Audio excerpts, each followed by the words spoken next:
400 horsepower for the price of a base. Camry sounds like a cheat code. And the Infiniti Q50 Red Sport. 400 absolutely is one. But the people who regret buying it almost never blame the engine. They blame the steering wheel that isn't actually connected to the front tires, the rear tires that die at 20,000 miles, and the insurance bill that quietly eats the bargain alive. The sticker price is the cheap part. Here's everything Red Sport owners wish they'd known. Let's start with the math that fools everybody. A 2019 Red Sport, all-wheel drive, stickered around 52 to 55 grand new. By 2023, those same cars were trading between 32 and 40,000 with 30 to 60,000 miles. Brutal depreciation, which feels like a gift. The problem is, depreciation doesn't shrink the cost of ownership. It just moves where the money goes. And the Red Sport moves a lot of it straight out of your wallet every single month. Insurance is the first ambush. Insurers flag this thing as a high-performance vehicle, so full coverage runs $180 to $280 a month versus $120 to $160 for a normal luxury sedan. Under 30 in a city? Owners report north of $300 a month. Over 3 years, that delta alone is 5 to 7 grand. Then fuel. The VR30 DTT demands 91 octane minimum, 93 recommended. Real-world mixed driving is 17 to 19 miles per gallon. And if you actually use the 400 horsepower, you're staring at 14 to 16. That's 800 to 1,500 extra a year over a 4-cylinder rival. Maintenance keeps the surprises coming.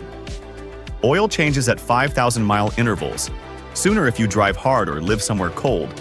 And that's 90 to 140 at the dealer, 60 to 90 at a good independent.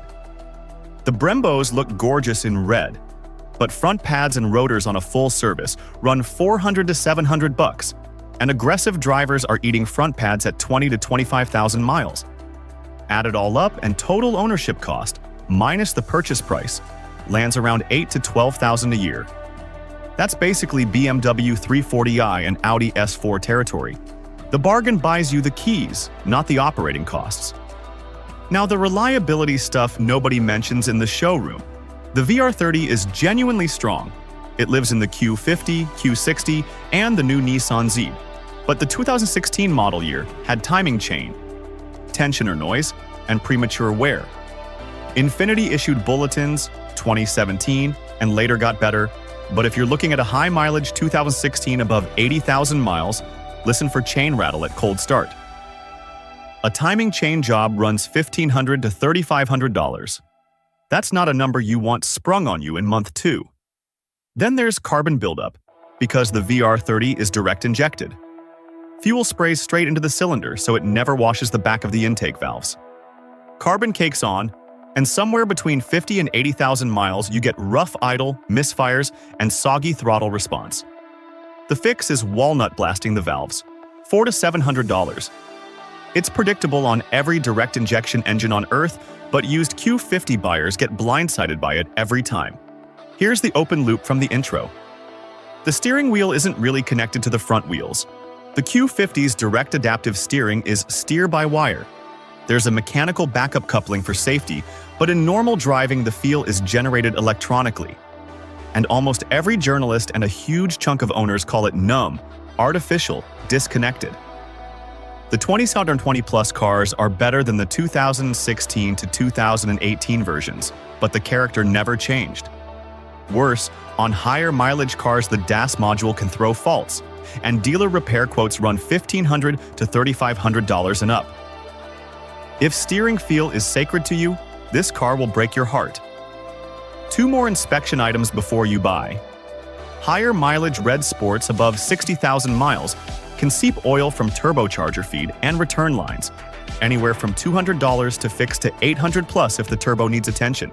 And the 7-speed automatic is reliable, but previous owners almost always skip the fluid. Change it at 40 to 60,000 miles, that's $150 to $250, and shift quality wakes right up. If you're buying this to build it, manage your expectations. The aftermarket is solid. EcuTech tunes, intakes, intercoolers, downpipes, the usual. On a clean bolt-on package, you'll see 430 to 460 wheel horsepower reliably.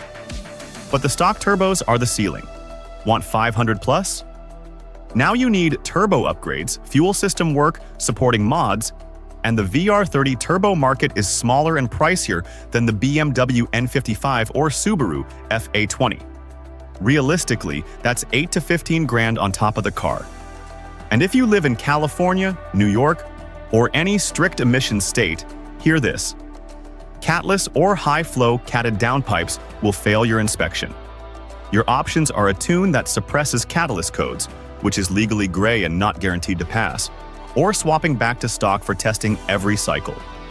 CARB-compliant exhaust exists, but it's limited. Know your state's rules before you cut a single pipe. Daily driver reality check. Beyond the steering, the adaptive suspension is comfortable enough in comfort mode, but in Sport and Sport Plus over bad city pavement it transmits real harshness, made worse by those 19-inch wheels. This is not a quiet car either. Wind noise at highway speed is a recurring complaint. The door seals get criticized, and a Lexus is 350 or Mercedes C300 will be noticeably calmer at 70. Rear legroom is just adequate. Trunk's a competitive 13.5 cubic feet. Fine compact executive sedan. Not a limo. Now the part that bleeds you slowly. Tires.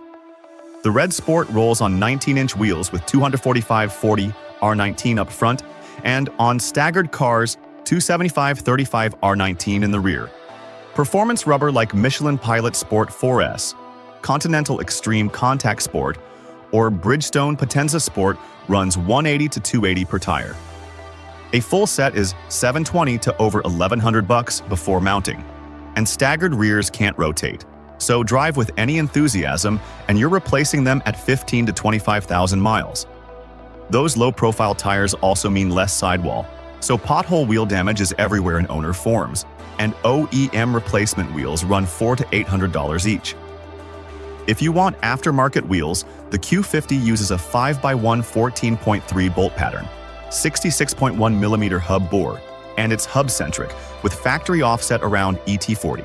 Get offset, width, or hub bore wrong, and you're rubbing the fender liner.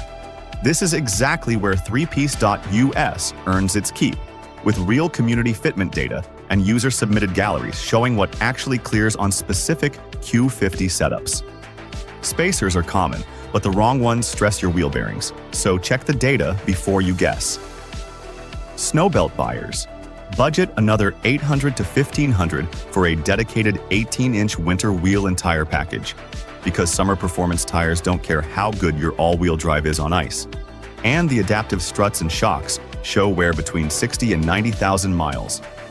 A full refresh with quality units from KW, BC Racing, or Teen runs $1,500 to $3,500. Plan for it, don't get shocked by it. So who should actually buy one? You, if you're mechanically engaged, you keep cars 3 to 5 years. You value straight-line punch-over steering feel, you accept premium fuel and winter tires, and you live somewhere without brutal emissions testing. The VR30 is a genuinely brilliant engine.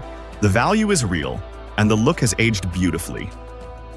Walk away if you're shopping on monthly payment alone, if steering communication is sacred, if you need a whisper-quiet cruiser, or if you're eyeing an 80,000-mile car with no budget for timing chain, carbon cleaning, and suspension. Before you sign, demand full service records, get a VR30 Savvy pre-purchase inspection, listen for chain rattle at cold start, and drive every steering mode. Do that homework and the Red Sport rewards you. Skip it and you become the next regret thread.